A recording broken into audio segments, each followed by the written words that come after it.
For my video essay, I will be going over the history and development of the Messerschmitt Me-262. It, to this day, remains an iconic symbol of the innovation and technological advancement that defined this era of aviation. For those who don't know, the Me-262 was the world's first operational jet fighter and was produced by Nazi Germany during the later years of World War II. It was hoped by the Germans that superior aircraft technology would help turn the tide of the war back in their favor. The plane itself was equipped with two of the world's first mass-produced turbojet engines, the Junkers Jumo 004. These revolutionary engines could accelerate the plane up to 870 kilometers per hour, or 540 miles per hour. Moving at this speed, the jet could outrun all Allied aircraft by a significant margin. However, due to significant shortages caused by Allied bombing, Jumo 004s were often made with low-quality parts and materials as a desperate way to cut material costs.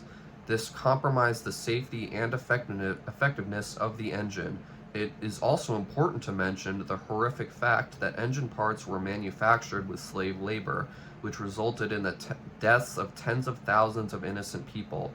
The aircraft itself boasted four 30mm Mk108 cannons and 24 55mm R4M rockets, which proved deadly against Allied bombers.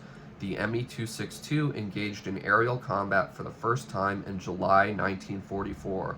The German pilot encountered a British Mosquito aircraft performing reconnaissance and successfully damaged it, which forced an emergency landing in Italy.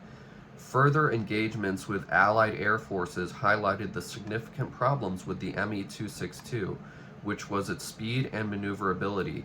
Since its speed was much faster than that of Allied aircraft, it gave pilots a very short window of often just a few seconds to line up a shot and score a kill before they passed their target.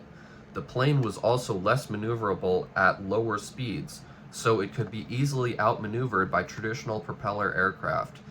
This made the plane very vulnerable to attack during takeoff and landing, which quickly became the preferred tactic of Allied fighter pilots.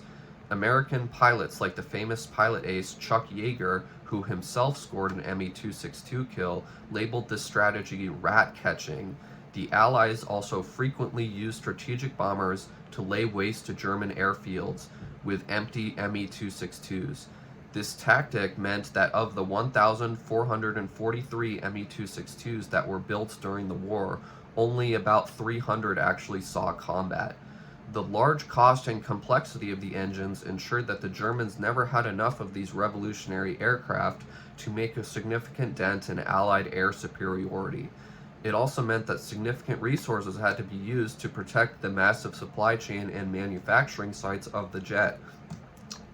As the war raged into early 1945, German supply lines and manufacturing plants were being continuously bombed and captured. The resulting extreme shortages of parts, fuel, and pilots further compromised the Me-262's limited effectiveness against overwhelming Allied air power.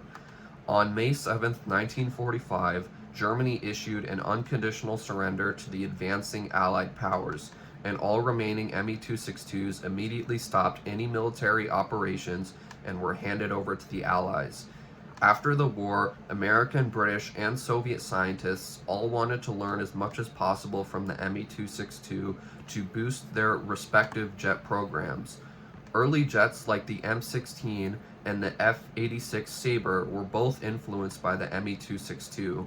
Several surviving Me-262s are in aviation museums around the world, including the United States Air Force Museum in Dayton, Ohio. The Me-262, despite its many flaws, both engineering and moral, is credited with ushering in the jet age and will always have a place in aviation history.